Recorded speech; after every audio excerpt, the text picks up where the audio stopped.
하나님 감사합니다. 하나님 예배할 수 있는 복된 주일 허락해 주심에 참으로 감사합니다. 하나님 이 시간 하나님 앞에 저희들의 마음을 활짝 엽니다. 하나님 하늘의 문을 열어주시고 저희들에게 풍성한 은혜로 함께 해주셔서 찬양의 가사 하나하나가 저희들의 진정한 고백이 되게 하시고 또 말씀을 통해서 하나님께서 사랑하실 만한, 인정하실 만한, 칭찬하실 만한 그런 삶을 살 수 있는 그 복된 은혜가, 그 원동력이 저희들 가운데 풍성히 부어지는 그런 예배가 되어질 수 있도록 끝나는 시간까지 성령으로 역사하여 주시옵소서. 다시 한번 저희들의 마음을 모두 올려드립니다. 하나님 받아주옵소서. 예수님 이름으로 기도합니다. 아멘. 찬송가 488장 찬양하도록 하겠습니다.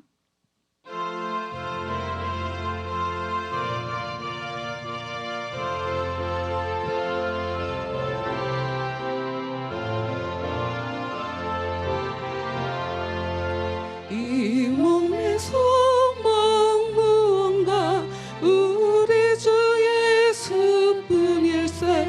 우리 주 예수밖에는 믿으리 아주 없도다. 주 너의 반석 계시는 그 위에 내가 서리라. 그 위에 내가 서리라. 무섭게 바람 부는 밤 물결이 높이 설렐 때 우리 주 크신 은혜에 소망이 닿을 줄이라. 주 너의 반석 계시는 그 위에 내가 서리라. 그 위에 내가 서리라. 세상에 믿던 모든 것 끊어질 그날 되어도 구주의 언약 믿사와 내 소망 더욱 크리라. 주 너의 반석 계시는 그 위에 내가 서리라. 그 위에 내가 서리라. 바라던 천국 올라가 하나님 앞에 배울 때 구주의 일을 힘입어 어여치 바로 서리라. 주 나의 반석 계시는 그 위에 내가 서리라. 그 위에 내가 서리라. 1절부터 다시 한번. 이 몸의 소망 무언가 우리 주 예수뿐일세. 우리 주 예수밖에는 믿으리 아주 없도다. 주 나의 반석 계시는 그 위에 내가 서리라. 그 위에 내가 서리라.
한번 주의 친절한 발에 안기세 우리 마음이 평안하리니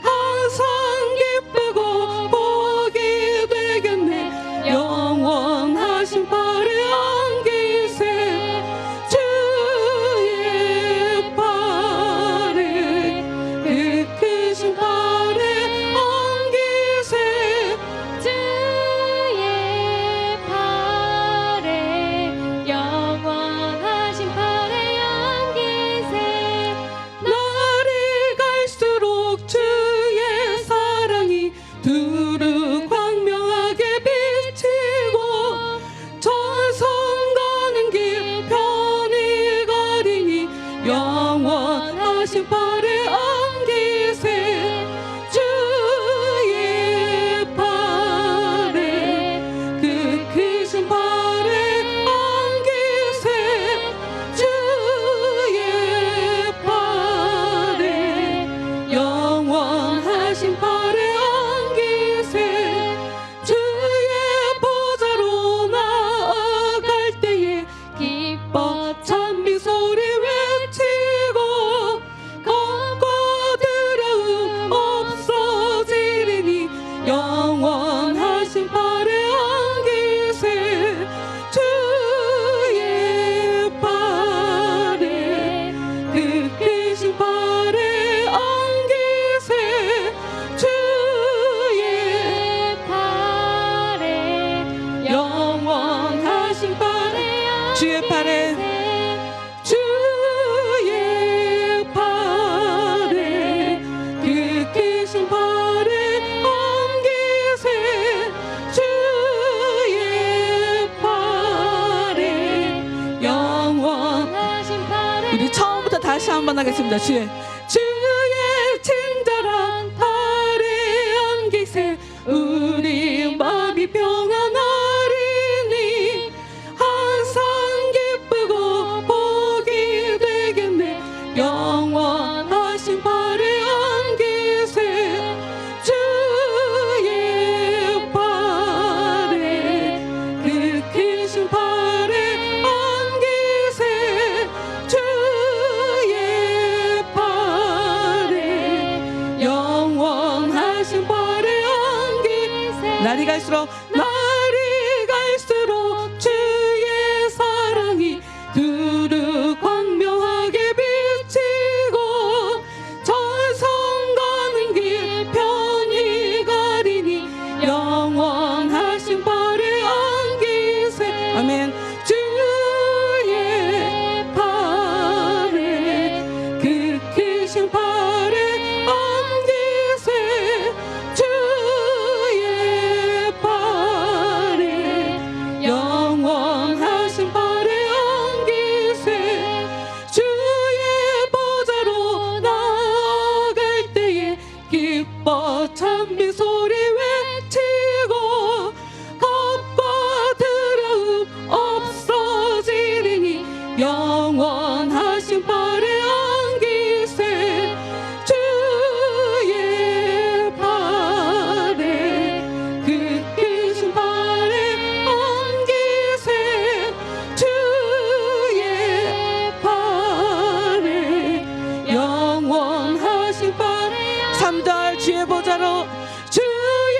보좌로 나아갈 때에 기뻐 찬미 소리 외치고 겁과 두려움 없어지리니 영원하신 발에 안기세 주의 발에 그 크신 발에 안기세 주의 발에 영원하신 발에 주의 발에 주의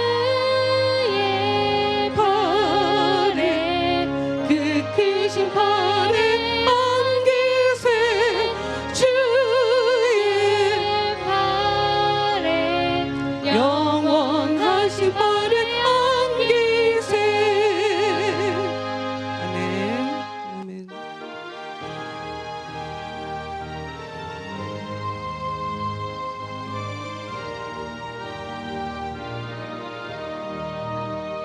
주님의 뜻을 이루소서.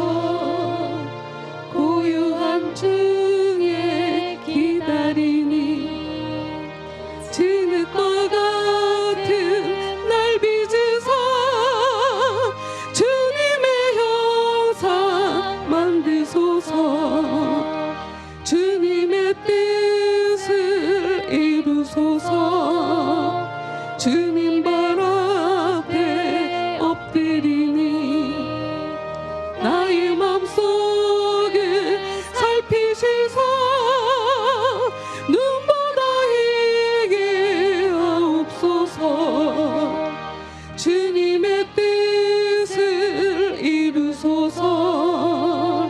병들어 몸이 피곤할 때 권능의 손을 내게 펴서 건강케 하여 주옵소서. 주님의 뜻을 이루소서. 온전히 나를 주장하사 주님과 함께 동행함을 만민이 알게 하옵소서. 1절부터 다시 한번 주님의 뜻을 이루소서. 고요한 중에 기다리니 진흙과 같은 날 빚으사 주님의 형상 만드소서. 주님의 뜻을 이루소서. 주님 발 앞에 엎드리니 나의 맘속을 살피시사 눈보다 희게 하옵소서. 주님의 뜻을 이루소서. 병들어 몸이 피곤할 때 권능의 손을 내게 펴서 건강케 하여 주옵소서. 주님의 뜻을 이루소서. 온전히 나를 주장하사 주님과 함께 동행함을 만민이 알게 하옵소서. 다 같이 예배를 위해서 기도하도록 하겠습니다. 하나님, 이 시간 제가 주님이 원하시는, 주님께서 기뻐하시는 새로운 형상으로 변하게 하여 주옵소서. 하나님께서 원하시는 모습대로 살아갈 수 있는 그런 존재가 되어질 수 있도록 주여 저를 만져주옵소서. 다 같이 기도하도록 하겠습니다. 하나님 아버지여, 이 시간 저희들의 예배를 받으시옵소서. 아버지여, 주의 말씀을 통해서 이 시간 저희들을 주님께서 기뻐하시는 그 새로운 형상으로 만들어 주시옵소서. 하나님의 형상으로 저희들을 새롭게 빚어 주시옵소서. 하나님께서 원하시는 그 새로운 창조가 저희들의 영혼 가운데 새롭게 일어날 수 있도록 주의 역사하여 주시옵소서. 하나님께서 원하시는 그 모습대로 살아갈 수 있도록, 하나님께서 잘했다 칭찬하시는 그 모습대로 살아갈 수 있도록 주여 도와주시옵소서. 저희들의 문제를 하나님 잘 아십니다. 저희들의 연약함을 하나님 잘 아십니다. 하나님 저희들의 이 깨끗하지 못한 저희들의 속 상태를 하나님 너무나 잘 아십니다. 하나님 은혜를 베풀어 주셔서 저희들의 마음을 깨끗게 하여 주시옵소서. 저희들의 영혼을 깨끗하게 씻어 주시옵소서. 하나님께서 기뻐하시는 그 모습대로 새로운 삶을 시작할 수 있도록 주여 저희들에게 은혜를 베풀어 주시옵소서.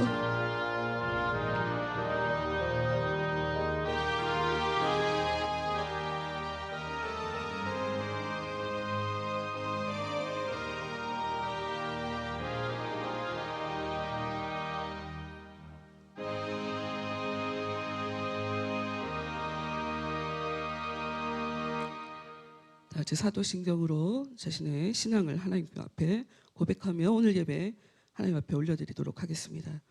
전능하사 천지를 만드신 하나님 아버지를 내가 믿사오며 그 외아들 우리 주 예수 그리스도를 믿사오니 이는 성령으로 잉태하사 동정녀 마리아에게 나시고 본디오 빌라도에게 고난을 받으사 십자가에 못 박혀 죽으시고 장사한 지 사흘 만에 죽은 자 가운데서 다시 살아나시며 하늘에 오르사 전능하신 하나님 우편에 앉아 계시다가 저리로서 산 자와 죽은 자를 심판하러 오시리라.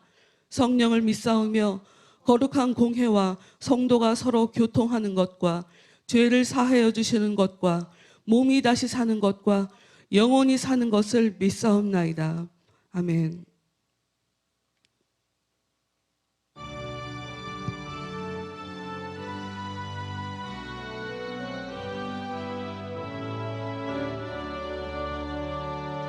거룩 거룩 거룩 전능하신 주님 이른 아침 우리 주를 찬송합니다. 거룩 거룩 거룩 자비하신 주님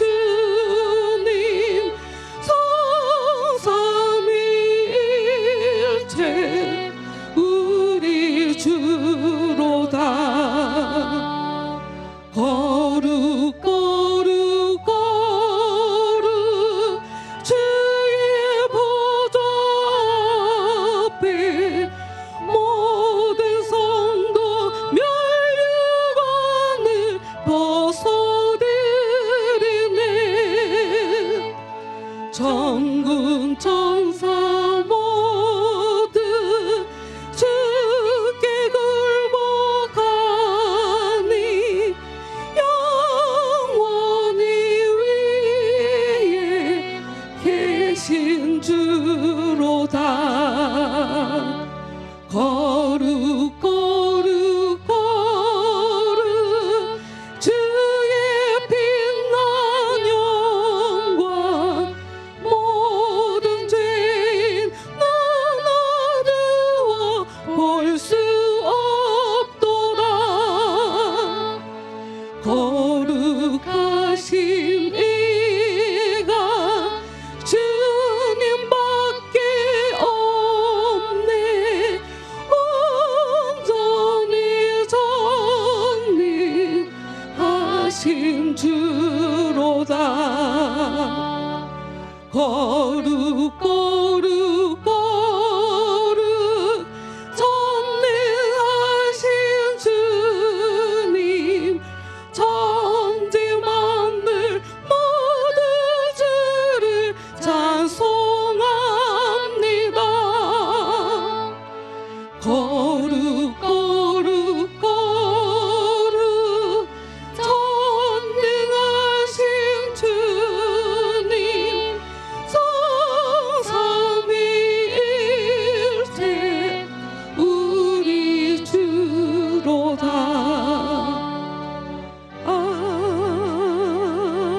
아멘. 네, 다 같이 예배를 위해서 기도하도록 하겠습니다. 하나님 감사합니다. 이 시간 복된 주일 허락해 주셔서 하나님 앞에 이렇게 나와 예배 드릴 수 있도록 주여 은혜를 베풀어 주심에 참으로 감사합니다. 하나님 일주일 동안의 저희들의 삶 가운데 하나님께서 보시기에 기뻐하실 수 없는 이 다양한 많은 일들이 일어난 것을 누구보다도 하나님 잘 아십니다. 죄를 싫어하시는 하나님 앞에 그러나 다시 한번 이 시간 하나님의 은혜를 힘입어 아버지 앞에 나와 저희들의 마음을 올려드리며 예배를 드리오니 주여 저희들을 깨끗이 씻어주시고 하나님께 잘했다 칭찬받을 수 있는 그런 삶을 살 수 있도록 이 시간 말씀 가운데 더욱더 기름 부어 주셔서 우리가 하나님의 자녀답게 빛의 자녀답게 살아갈 수 있는 저희 모두가 될 수 있도록 주여 이 시간 은혜를 베풀어 주시옵소서. 다양한 이유로 함께 참석하지 못하는 자들, 특히나 건강상의 문제가 있는 자들을 하나님 지켜주옵소서. 그들에게 건강이라는 것이 하나님께서 선물로 주시는 것이라는 것을 정확하게 알고 살아갈 수 있도록 주여 그에게 일상의 삶 속에서 은혜를 베풀어 주시는 그 하나님 앞에 오히려 감사하며 다시 한번 회복시켜 주실 그 하나님의 은혜를 기대하며 그 힘든 아픔의 상황을 잘 이겨낼 수 있도록 주여 그들에게 이 시간 은혜로 찾아가 주시옵소서. 끝나는 시간까지 성령으로 저희들의 예배를 온전히 함께 도와주실 그 하나님의 은혜를 다시 한번 간곡히 부탁드리며 예수님 이름으로 기도합니다. 아멘. 다 같이 사무엘상 19장 8절 말씀 함께 보도록 하겠습니다. 사무엘상 19장 8절 말씀, 18절 말씀 보도록 하겠습니다.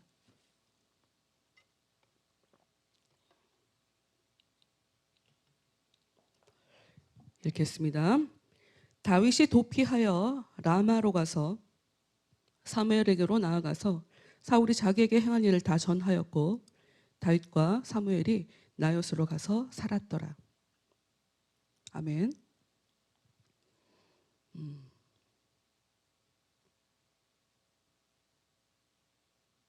말씀을 보도록 하겠습니다. 말씀을 보도록 하죠. 네.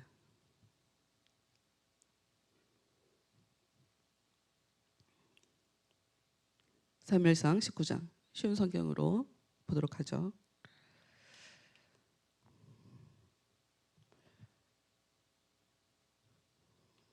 여러분, 사울, 오늘 말씀의 제목을 함께 다 같이 읽어보도록 할까요? 다 같이 읽어보도록 하겠습니다. 시작. 본격적으로 다윗을 죽이려는 사울. 다시 한번 읽겠습니다. 여러분 앞에 보세요.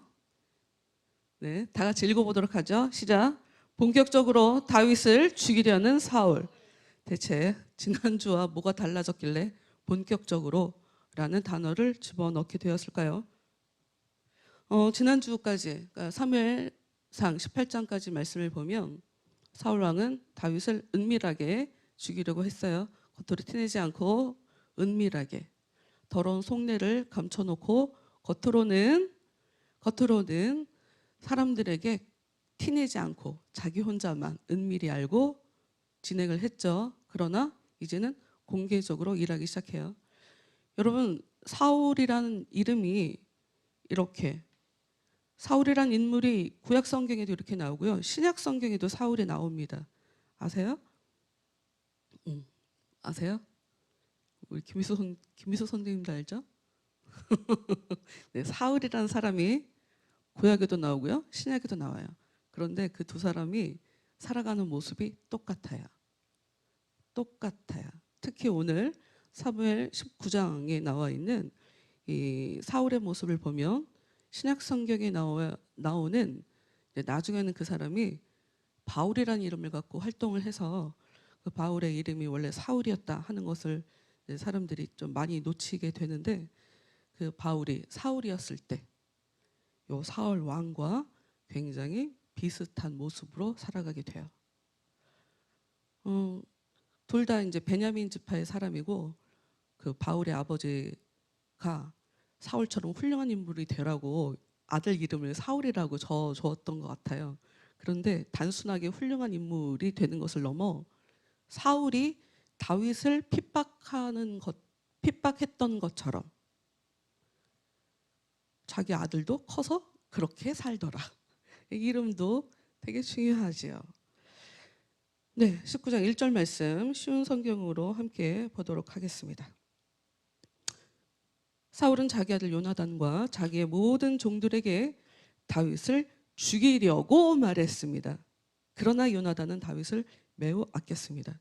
요나단은 다윗을 굉장히 사랑했다 하고 성경에 나와 있죠.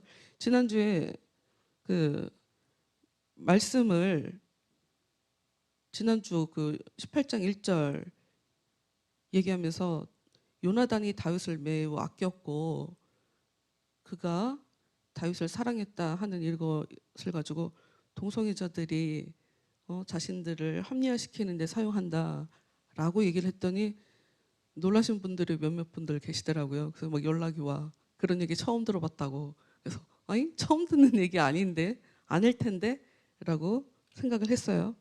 여러분이 왕의 아들인 이 요나단이 다윗을 사랑했어요. 근데 좀 이상한 것을 우리가 좀 여기서 알아야 될 필요가 있어요. 성경에 지금 정확하게 딱 집어서 얘기하고 있지 않지만 이상한 거를 알아야 돼요. 뭐가 이상하냐? 지금 이 아버지 사울 왕은 이미 사무엘 선지자에게 당신은 하나님께 버림받았소. 당신의 나라는 이미 하나님이 기뻐하시는 다른 사람에게 주었소라는 이야기를 듣고 난 이후에 벌어지는 일이에요. 이 일은. 그리고 다윗이 나타났을 때 그 상황을 보면 그동안 계속 전쟁에서 블레셋과 싸워서 이겼던 사울 왕, 아버지 왕이 사무엘에게 버림받았다는 얘기를 듣고 그 이후로는 블레셋과의 전쟁에서 힘을 못 써요.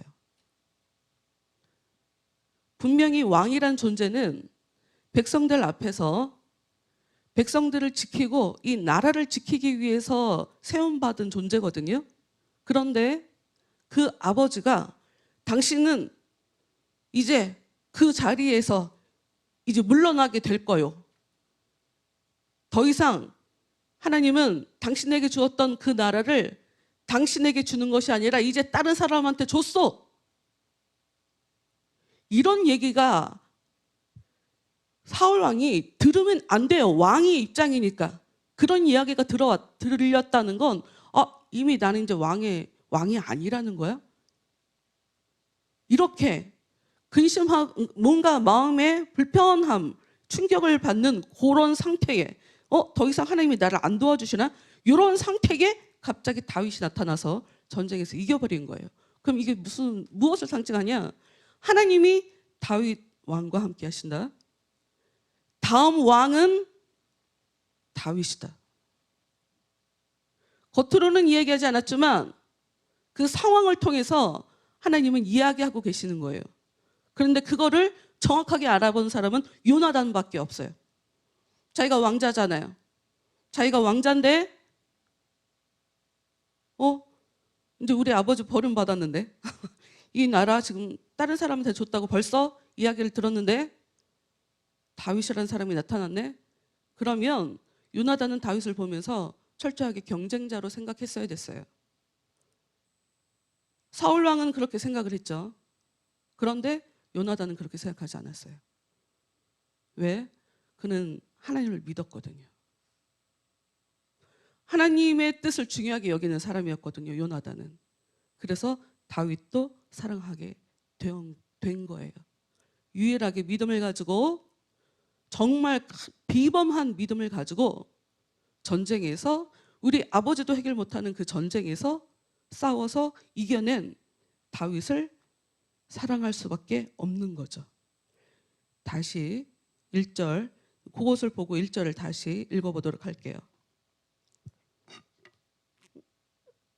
사울은 자기 아들 요나단과 자기의 모든 종들에게 다윗을 죽이라고 말했습니다. 그러나 요나단은 다윗을 매우 아꼈습니다. 요나단이 이 상황을 어떻게 인식할까요? 아버지가 분명히 다윗에게 일어나는 일들을 보면 우리나라는 내가 아니라 다윗에게 갈 거예요. 보이는 상황에 요나단은 지금 아버지 다윗을 죽이겠다고 얘기하는 이 아버지의 얘기가 어떻게 들릴까요? 2절 볼게요. 그래서 요나단은 다윗에게 이렇게 귓속말을 해주었습니다. 내 아버지 사울이 자네를 죽일 기회를 찾고 있네. 그러니 조심하여 내일 아침에 아무도 모르는 곳에 숨어 있게. 내가 아버지와 함께 자네가 숨어 있는 들로 나가서 자네에 대해 아버지에게 이야기를 해 보겠네. 그런 다음 내가 알아낸 것을 자네에게도 알려주겠네. 요나단은 아버지 왕과 사울 왕과 다윗이 잘 지내게 하기 위해서 중간에 다리 역할을 하기 위해서 같이 이야기를 하게 되어 잘 지냈으면 좋겠으니까 4절 이제 본격적으로 요나단이 지금 이 상황에 대해서 아버지에게 충고를 아들이 아버지한테 충고할 수 있죠. 이제 이야기를 하게 됩니다. 4절, 요나단은 자기 아버지 사울과 이야기를 했습니다. 요나단은 다윗에 대해 좋은 말을 했습니다. 요나단이 말했습니다. 아버지는 왕이십니다. 아버지의 종 다윗에게 나쁜 일을 하지 마십시오. 다윗은 아버지에게 나쁜 일을 하지 않았습니다. 다윗이 한 일은 오히려 아버지에게 크게 도움이 되었습니다. 다윗은 자기 목숨을 걸고 블레셋 사람 골리앗을 죽였습니다. 여호와께서는 온 이스라엘이 큰 승리를 거두게 하셨습니다. 아버지도 그것을 보시고 기뻐하셨는데 왜 다윗에게 나쁜 일을 하려 하십니까? 다윗은 죄가 없습니다. 그를 죽일 이유가 없습니다. 정확하게 이 상황을 감정적으로 바라보는 것이 아니라 이제 내 나라가 쟤한테 넘어가겠구나, 다윗에게 넘어가겠구나 라고 생각하는 것이 아니라 정확하게 다윗이 지금 우리나라 안에서 어떤 일을 했는지, 하나님의 은혜를 입어서 우리에게 어떤 일을 했는지를 정확하게 이야기를 아버지한테 해줘요. 그랬더니 그 이야기를 듣고 아버지의 마음이 움직였어요. 6절, 사울은 요나단의 말을 듣고 이렇게 약속하였습니다. 여호와께 맹세하지만 나는 결코 다윗을 죽이지 않겠다.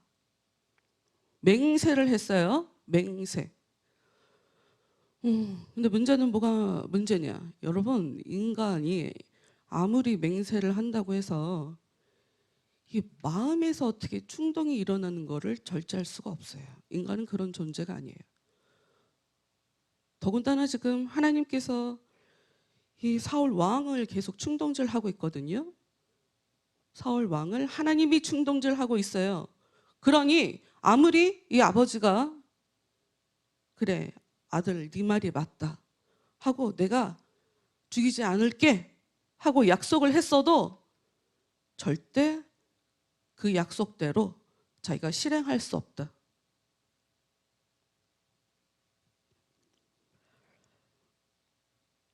칠 절 말씀 보겠습니다.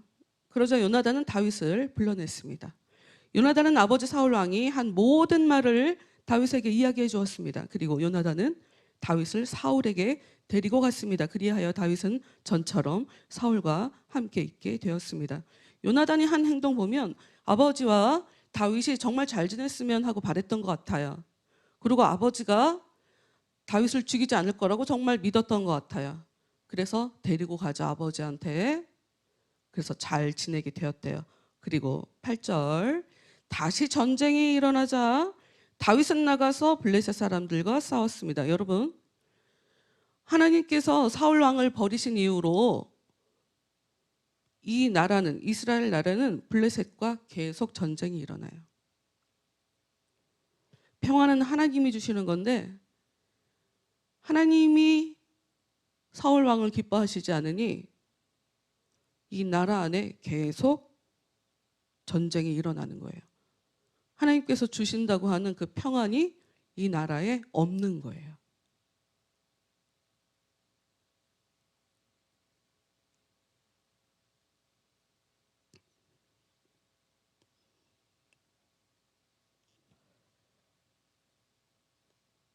블레셋 사람들과 싸울 때 어떤 일이 일어났습니까? 다윗은 그들을 물리쳤어요.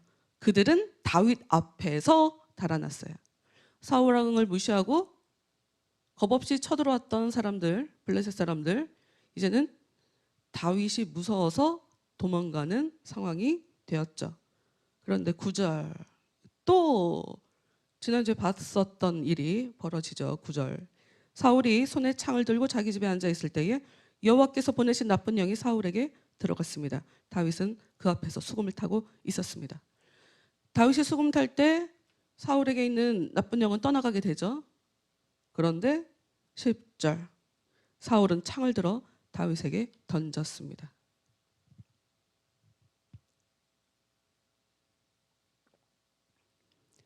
사울이 아무리 아들의 얘기를 듣고 그래, 네 이야기가 맞다, 내가 다윗을 죽이지 않았다, 그런데도 왜 다윗을 다시 죽이게 되었는가? 이 말씀, 지금 사울이 다윗을 죽이려고 하는 요거는 단순하게 사울의 생각이 아니에요. 단순히 사울의 생각이 아니라고요. 나쁜 영, 악한 영의 역사예요. 질투하면서, 더군다나 가장 큰 차이, 사울과 다윗의 가장 큰 차이가 이제 조금 있다가 더 보게 되는데, 사울과 다윗의 가장 큰 차이는 하나님을 대하는 태도가 다르다. 특히 제사하는 태도, 하나님께 제사하는 그 태도가 너무 다르다. 사울이 하나님께 버림받은 이유가 두 번 다 제사와 관련돼서예요. 처음에 사울이 하나님께 버림받는다는 얘기를 들었을 때는 언제였냐면, 전쟁을 해야 되는데, 하나님께 제사를 드리고 전쟁을 해야 되는데 제사를 드려야 할 사무엘이 오지 않는다. 그래서 자기가 마음이 급해서 드렸다. 드리면 안 되는 일을 자기가 드렸죠. 그래서 선 넘었어. 이러고 하나님께서 뭐라고 혼내시죠. 근데 그걸로 끝날 줄 알았거든요. 하나님께 한 번 죄졌으니까 그냥 끝. 근데 참 희한하게 하나님이 한 번 더 기회를 주신 거죠. 한참 후에 다시 한번 봐요. 사울의 그 모습을. 그런데 사울이 전쟁에서 또 제사를 드리려고 했다가 안 도와주셔도 나는 이길 것 같아 라고 하니까 제사 안 드린다고 하고 들어가요. 전쟁을 들어가요. 그러니까 그 사람은, 사울이라는 사람은 하나님의 도움이 필요해서 하나님께 제사를 드렸던 사람이 아니었던 거예요. 그냥 내가 하는 그 일에 그냥 하나님이 그냥 도와주시려고 그냥 단순하게 하나님을 수단 삼는, 좀 더 노골적으로 얘기하자면 하나님을 이용해 먹는. 그러나 다윗은 너무 달라요. 사울과 본질적으로 너무 달라요. 여러분, 다윗은 하나님께 기름 부음 받은 이후로, 그날 이후로 가시밭길 인생이에요. 기름 부음 받은 이후로, 하나님의 은혜를 받은 이후로 다윗은 가시밭길 인생을 살게 돼요. 10절 말씀 보면서 좀 더 볼게요. 이 부분을 이야기를 해보죠. 10절. 사울은 창을 들어 다윗에게 던졌습니다. 그러나 다윗은 몸을 피하여 다치지 않았고 사울의 창은 벽에 박혔습니다. 다윗은 그날 밤에 사울에게서 도망쳤습니다. 19장 전체적으로 사울이 다윗을 죽이려고 하는 3번의 시도가 일어나요. 그런데 3번 전부 다 실패를 하게 되는 일이 일어났는데, 일단 첫 번째 시도는 실패하게 돼요. 11절 말씀 볼게요. 사울은 다윗의 집으로 사람을 보내어 집 밖에서 지키고 있다가 아침에 다윗을 죽이라고 했습니다. 처음에는 이제 자기가 창을 던졌죠. 안 되니까 이제 아랫사람을, 부하를 보내요. 근데 문제는 뭐가 문제냐? 그러나 다윗의 아내인 미갈이 다윗에게 말해 주었습니다. 이 사울의 딸 미갈이 자기 남편 다윗을 사랑하거든요. 이렇게 얘기를 하네요. 당신은 오늘 밤 안으로 도망쳐야 목숨을 건질 수 있어요. 지금 도망가지 않으면 내일 아침 죽을 거예요.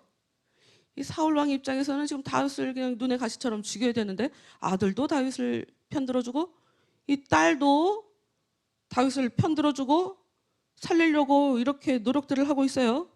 12절. 미갈은 창문을 통해 다윗을 밖으로 내려보냈습니다. 그래서 다윗은 피했습니다. 이 사울의 딸 미갈이 자기 남편을 피신을 시키고 이제 남편이 마치 집에 있는 것처럼 일을 꾸며요. 13절 봅시다. 미갈은 우상을 가져다가 침대 위에 놓고 옷으로 싼 다음에 염소털을 그 머리에 씌웠습니다. 이게 어떤 상황인지 알겠죠?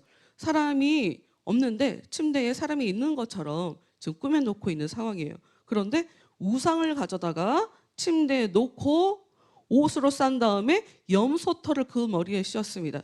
우상을 가져다가 자기 남편 대신에 이렇게 위장을 하려면 우상의 사이즈가 작은 건 아닐 거예요.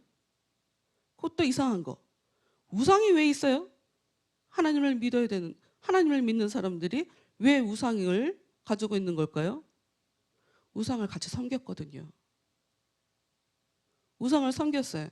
이 사회적 문제였어요. 이 왕도 큰 문제였고 어쨌든 이 온 나라가 이 이스라엘 나라는 이 남쪽이나 북쪽이나 하나님도 믿고 우상도 믿는 것이 가장 하나님 앞에 큰 범죄라고 하나님한테 이렇게 혼나는 꾸중드는 그런 장면이 나오는데 이 미갈이 우상도 섬겼다는 것을 알 수가 있죠.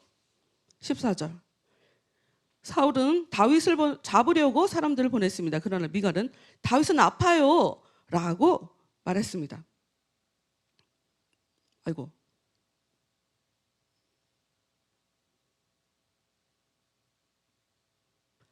(15절) 다윗을 잡으러 갔던 사람들이 사울에게 돌아와서 미갈의 말을 전하였지만 사울은 그 사람들을 다시 돌려보내 다윗을 잡아오게 했습니다. 사울이 그들에게 말했습니다. 침대를 통째로 들고 오너라. 내가 다윗을 죽여버리겠다.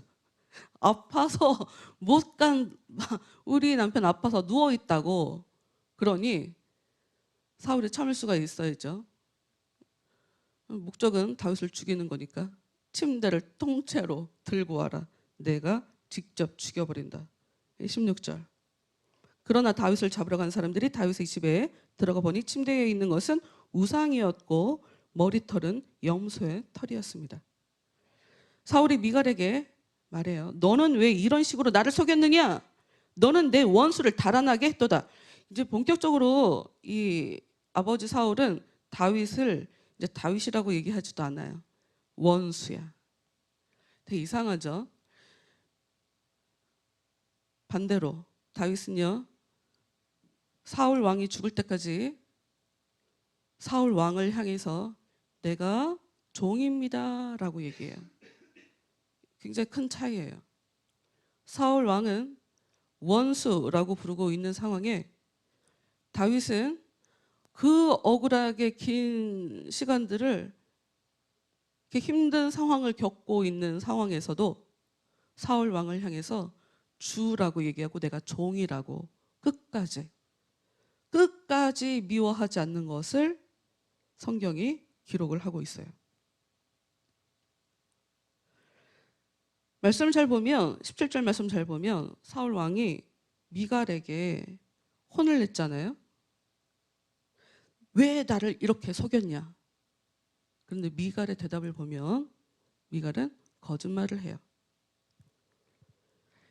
미갈이 어떻게 대답을 했냐? 17절 마지막에 다윗이 자기를 도망갈 수 있게 해주지 않으면 나를 죽여버리겠다고 했어요. 여러분, 사울 왕은 이 백성들을 두렵게 하는 사람이었잖아요.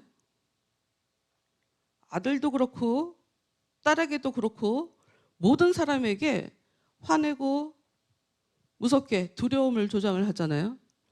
이 사람이 거짓말을 할 때 굉장히 여러 가지 이유가 있어요. 그중에 가장 큰 이유 하나가 겁이 나면 자기도 모르게 거짓말을 하는 사람이 심리적으로 그런 게 있죠. 이 딸이 아버지가 무서워서 거짓말을 하게 되는 거예요. 그래서 다윗이 하지도 않은 말을 한 것처럼. 그러니까 이 사울이 참 좋은 아버지가 아니라는 것을 알 수가 있죠. 이 요나단도 굉장히 큰 믿음을 가지고 있었고 정말 겁없이 적진에 뛰어들 만큼 그리고 하나님이 요나단의 손을 들어서 전쟁에서 이길 수 있게 그렇게 역사해 주신 것을 성경이 얘기하고 있거든요.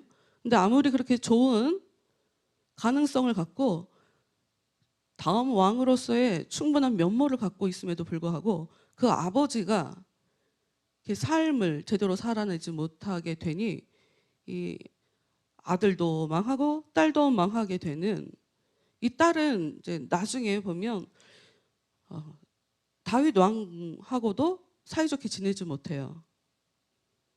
그래서 아기도 낳지 못하게 되고 그런 일이 벌어지죠. 18절 말씀. 다윗은 사울을 피해 도망간 후에 라마에 있는 사무엘에게 갔습니다. 두 번째 시도가 끝난 이후에 이제 세 번째 또 이제 일이 벌어지는 거예요. 다윗이 지금 어디로 갔냐면 사무엘을 찾아가요. 억울하고 힘든 그때에 사무엘을 찾아갑니다. 다윗은 사무엘에게 사울이 자기에게 한 모든 일을 말해 주었습니다. 다윗과 사무엘은 나요스로 가서 거기에 머물렀습니다. 다윗이 억울한 것을, 여러분, 사람이요, 힘든 일이 있을 때 그것을 누구에게는 이야기를 해야 이게 속이 후련해지는 거 아세요? 이 상담하는 것, 정신과에 가서 상담하는 거 보면 일상생활에서 일어났던 일들에 대해서 그냥 얘기를 하는 거죠. 그러면서 이제 치유가 일어나고 그러거든요. 그러니까 누군가 내 힘든 상황을 들어주면 일단 그 사람의 마음이 힐링이 되는 거죠. 치유가 되죠.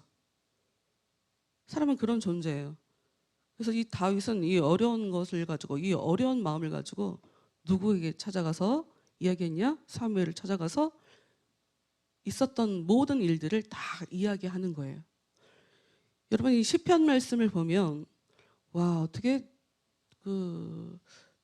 이게 믿음을 가진 사람인가? 이런 이야기들이 좀 많이 써 있거든요. 그거를 좀 한번 보려고 해요. 시편, 제가 준비해 준 거 있죠? 59편. 이거를 좀 보도록 할게요. 이게 뭐냐면 사무엘에게 지금 도망갔을 때 다윗이 그때 지은 시예요. 다윗이 자기의 어려움을, 이 속상한 마음을 사무엘에게도 다 표현을 했지만 이렇게 시를 적어서 자기의 마음을 다 표현을 또 했어요. 기도하는 마음으로 했겠죠. 그게 요 시편으로 시편 59편 안에 들어와 있어요. 한번 읽어보도록 할게요. 오 하나님, 원수들에게서 나를 건져주시고 나를 치러 오는 자들로부터 지켜주소서. 악한 짓을 하는 사람들에게서 나를 구출해 주시고 피에 굶주린 사람들로부터 건져주소서. 보십시오, 그들이 나를 치려고 숨어 엎드려 있습니다. 사나운 사람들이 나를 치려듭니다. 여호와여, 나는 죄를 짓거나 나쁜 짓을 한 일이 없습니다. 아무런 잘못도 하지 않았는데 그들이 나를 죽이려고 달려듭니다. 일어나 나를 도와주시고 나의 불행을 살펴주소서. 여러분, 사람들이 속상한 거가 있잖아요. 그럼 나도 모르게 그러니까 사람들이 참 오해하는 것이 우리의 마음이 내 것이니까 내가 마음대로 컨트롤할 수 있을 거라고 생각하거든요. 이게 참 오해예요. 인간은 그런 존재가 아니에요. 이 속상한 거 있잖아요. 그럼 다른 그 어떤 것을 통해서라도 이 구멍난, 이 힘든 마음을 위로하려고 무엇인가 꼭 하게 돼 있어요. 나도 모르게. 인간은 그런 존재예요. 근데 성경을 보면 가장 크게 얘기하는 거, 너 받은 대로 그대로 갚아주지 마라. 응? 누가 악하게 한다고 똑같이 악하게 갚아주지 마라. 이게 성경에서 얘기하는 거예요. 근데 어떻게 우리가 그럴 수가 있어요? 사람이 어떻게 그래? 갚아줘요. 속 시원한데. 그런데 다윗은 자기를 억울하게 속상하게 만들었던 그 사울 왕에게 끝까지 내가 정의라고 당신이 주라고 얘기할 수 있었던 원인이 이렇게 하나님 앞에 다 풀어버렸기 때문에, 다른 걸로 푼 게 아니라 이렇게 기도하며 또 지도자인 사무엘에게 자기의 힘든 걸 다 얘기하면서 그러면서 다 풀었기 때문에 그 나쁜 마음을 사울에게 갚아줘야 속이 풀리는, 거기까지는 가지 않게 되는 그런 삶을 살 수가 있었던 거죠. 4절, 아무런 잘못도 하지 않았는데 그들이 나를 죽이려고 달려듭니다. 일어나 나를 도와주시고 나의 불행을 살펴주소서. 오 만군의 여호와 하나님, 이스라엘의 하나님이여, 오셔서 모든 나라들에게 벌을 내려주소서. 주께 대항하는 악한 자들을 불쌍히 여기지 마소서. 셀라. 밤이면 그들은 다시 돌아옵니다. 마치 들깨처럼 으르렁대며 마을을 어슬렁거리며 돌아다닙니다. 그들의 입에서 내뱉는 것이 무엇인지 살펴보십시오. 그들의 입에서 칼과 같은 말들이 나옵니다. 그들은 듣는 사람이 어디 있어? 라고 말합니다. 오 여호와여, 주께서는 그들을 비웃으십니다. 주는 모든 나라를 우습게 여기십니다. 오 나의 힘이시여, 내가 주를 기다립니다. 오 하나님, 주는 나의 성벽이시며 나를 사랑하는 하나님이십니다. 하나님께서 내 앞에 가실 것이며 나를 비방하는 자들이 망하는 것을 보여주시고 나를 만족시켜 주실 것입니다. 여러분, 지금 하나님이 갚아달라고 복수해 주세요, 지금 이렇게 얘기하고 있지 않아요? 그러면 내용만 봐서는 뭐야, 뭐 참은 게 아니네, 이해한 게 아니네, 이렇게 생각할 수 있어요.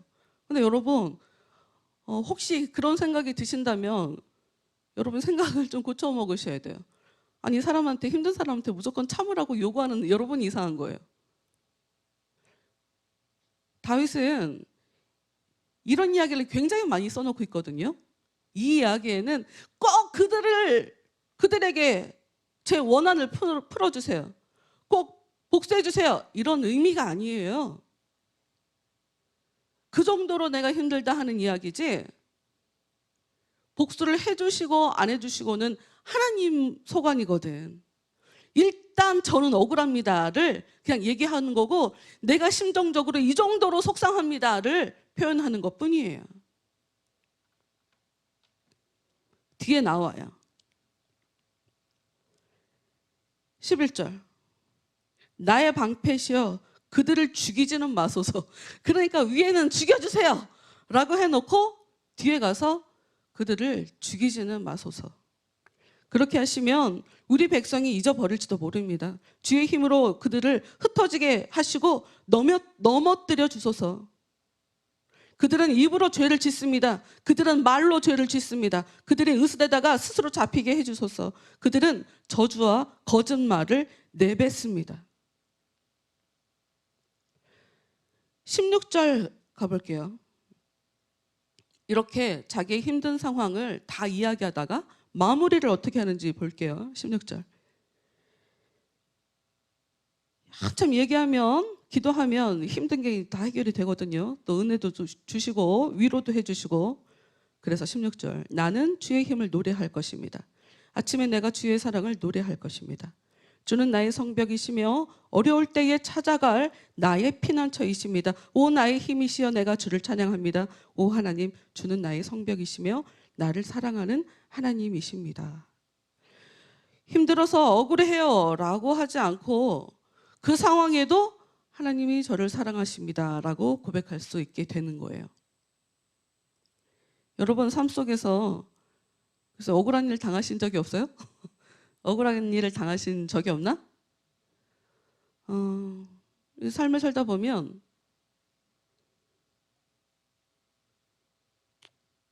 억울한 일이 있죠. 살다 보면. 근데 여러분 그때 생각을 잘 하세요. 내가 잘못해갖고 그 일이 벌어진지 어떻게 알겠어요? 일단 지금 이 다윗도 왜 사울을 피할 수밖에 없었나? 사울이 저 정도로 나한테 극악스럽게 할 때는 이야기가 안 통할 때예요. 얘기한다고 통하지 않아요. 도망치는 게 상책일 수밖에. 그리고 이제 계속 뭐 중간 사람을 통해서 시도도 하잖아요. 같이 다시 잘 지내보려고. 근데 뭐 다시 또 이게 안 되니까 어쩔 수 없어요. 하나님의 은혜를 구하는 수밖에. 더군다나 이제 은혜로 살다 보면 그렇잖아요. 갚아주지 마라 라고 가르치니까 성경이. 그리고 상대방은 내가 이렇게 못되게 해도 나한테 못되게 안 하겠지 하고 또 맘 편히 나에게 못되게 나오게 되는 게 이게 또 인생 그렇더라고요. 우리 인생이더라고요. 힘이 있을 때까지는 어쩔 수 없죠. 하여튼 성경이 우리에게 얘기하는 것은 하나님을 의지해라. 하나님을 의지하면 네가 힘든 거 하나님이 다 책임져 주신다. 성경이 그걸 얘기하고 있어요. 여러분은 이 굉장히 힘들게 살았던 다윗 왕이 평생을 이렇게 힘든 걸 하나님께 토로하며 정작 사람들과는 부딪히지 않았어요. 적이랑만 싸웠지 이 다윗은 가족도 어떤 사람도 다윗 편을 들어주지 않아요. 아내도 뭐라고 하고 뭐 아버지한테도 인정 못 받았고 형도 무시했고 나중에는 아들한테까지 무시당하면서 왕권을 잠깐 이렇게 쿠데타가 일어나고 뭐 이런 일도 벌어지거든요.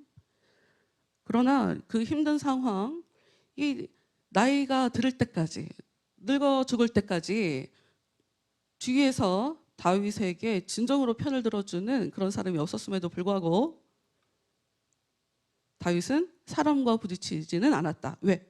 힘든 거를 하나님과 다 풀었기 때문에. 하나님 앞에 기도하면서 힘든 걸 다 하나님께 드렸을 때 오히려 하나님께서 다윗을 지켜주시는 일이 벌어지더라.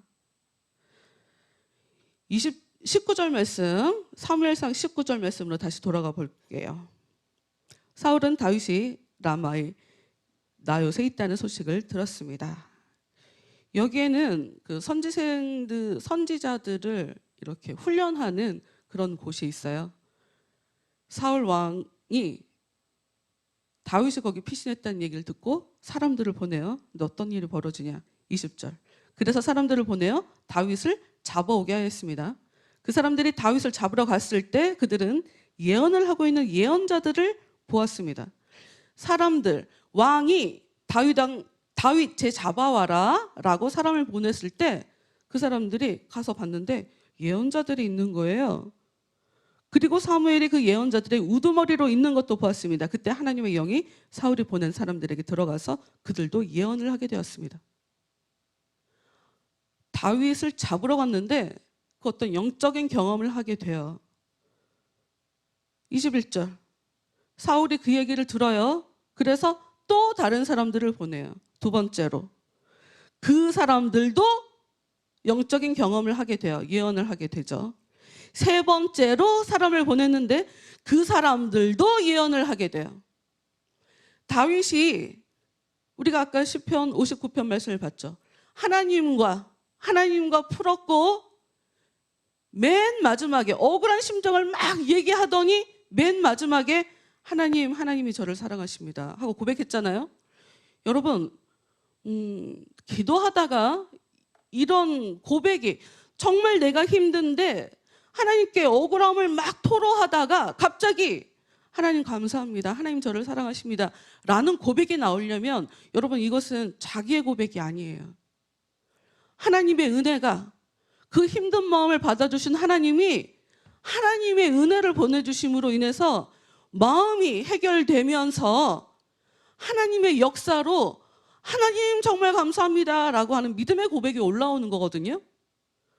그런 일이 일어나면서 왕이 보낸 다윗을 잡으려는 사람들을 세 차례나 실패하게 되는 일이 벌어지죠. 그래서 어떻게 되냐? 사울 왕이 이제 직접 그럼 내가 잡으러 가야지 하고 사울 왕이 가요. 22절. 그래서 이번에는 사울이 직접 라마로 갔습니다. 사울은 세구에 있는 우물에 이르러 물었습니다. 사무엘과 다윗이 어디에 있어? 백성들이 대답하였습니다. 라마의 나요스에 있습니다. 그 말을 듣고 사울은 라마의 나요스로 갔습니다. 그러나 하나님의 영이 사울에게도 들어갔습니다. 사울은 걸으면서 예언을 하다가 라마의 나요스까지 갔습니다. 사울은 자기 옷을 벗고 사무엘 앞에서 예언을 하였습니다. 사울은 지쳐 쓰러졌습니다. 그리고 하루 종일 밤새도록 그렇게 누워 있었습니다. 이 일로 인해서 이스라엘에는 속담이 생겨났어요. 이런 말. 사울도 예언자 중 한 사람인가? 라는 말이 생겨났대요. 분명 사울 왕은 하나님께 기름 부음 받을 때, 왕으로 세움 받을 때 이런 일을 겪어요. 하나님의 은혜가 임하면서 예언을 하게 되죠. 다시 재차 이 일을 겪게 된 거예요. 하나님의 영이 임해서 예언을 하게 되는. 그런데 모양새가 좀 심상치 않죠. 옷을 다 벗었어요. 자신의 수치를 다 드러냈다라고 하는 표현인 거예요. 그러니까 사울 왕이 하나님 앞에 얼마나 사실은 수치스럽게 이 수치라는 요 모습은, 옷을 벗었다라고 하는 요 모습은 창세기에 아담과 하와가 선악을 알게 하는 나무 열매를 따먹었을 때 나왔던 표현법이거든요. 죄를 지었을 때 내가 옷을 벗은 것을 깨닫게 되는, 에덴 동산에서 벌어졌던 일이에요. 그걸 갖고 와서 지금 얘기를 하는데, 사울 왕이 지금 하나님 앞에 죄 지은 사람이라는 것을 요 모습을 통해 나타내고 있는 거예요. 하나님은 다윗을 계속 지켜주고 계세요. 그러나 다윗은 하나님의 은혜를 받은 이후로 평범한 삶을 살지 못해요. 계속 힘든 삶을 살게 돼요. 주의 은혜가 와서 기쁘고 행복하게 살게 되는 게 아니라 반대로 힘들고 어렵고 억울하고 속상하고 하는 삶을 계속 살게 돼요. 더군다나 하나님은 그 다윗을 지켜주러 적인 사울의 자식들을 통해서 역사하시고 또 이스라엘 백성들을 통해 역사해 주세요. 가장 힘센 사울 왕이 다윗을 원수 취급하지만, 그러나 다른 사람들을 통해서 다윗을 계속적으로 지켜주시죠. 여러분 신앙생활 하실 때 살다 보면, 믿음을 가지고 살다 보면, 예수님도 그거 참 걱정하세요. 내가 이제 갈 건데 내가 걱정이다. 내가 간 이후에 너희들 걱정이다. 예수님이 자신의 제자들을 걱정해요. 왜? 이리가 와서 양을 잡아먹는 것처럼 너희들 이제 힘든 일이 벌어질 건데 내가 걱정이다. 이런 얘기가 나와요. 믿음을 가지고 살려면 힘든 일이 많을 거다. 이런 얘기가 있어요. 성경이 얘기를 해요. 그러나 성경의 약속은 네가 아무리 삶 속에서 힘들고 어려운 일이 벌어진다 할지라도 내가 너를 지켜줄 거야. 내가 너를 책임져 줄 거야 하는 것이 하나님의 약속이에요. 여러분 여기서 중요한 거, 사울은 죽을 때까지 단 한 번도 사울 왕에게 대적해서 싸우지 않아요. 단 한 번도 대적하지 않아요. 끝까지 사랑해요. 이해할 수 없죠? 하나님이 다윗에게 그렇게 역사해 주시기 때문이라고 성경이 얘기하고 싶은 거예요. 하나님의 영이 다윗에게 역사하기 때문에 예수님처럼 살게 미리 만들어 버리는 거죠. 1000년 후에 나타나실 예수님의 그 모습을 미리 1000년 전에 다윗이 살게 만들어 버린 거예요. 하나님이 역사하시는데, 그래서 이 삶에 이 역사하시는 은혜 주신 요 사람에게 힘든 일이 벌어지는데, 그럼에도 불구하고 사람들이 힘들게 할 때 갚아주지 않더라. 이게 예수님의 모습이거든요. 힘들 때, 속상한 일이 있을 때 여러분 기도하세요. 기도하세요. 기도하시면 여러분의 마음을 다 알아주시는 하나님께서 여러분에게 직접 은혜를 주셔서 마음도 만져주시고 또 상황 속에서 역사해 주셔서 여러분 힘들지 않게 어렵지 않게 도와주실 겁니다.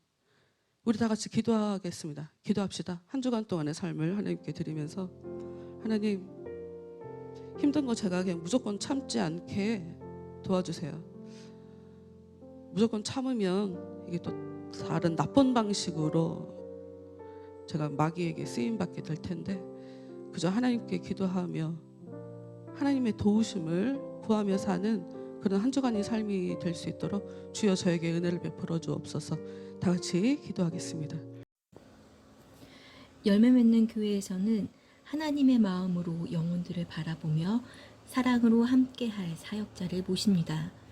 교단은 초교파로 어느 교단이든 상관없이 열정으로 일하실 분을 모시며 담당하실 분야는 주일 예배 찬양 인도입니다.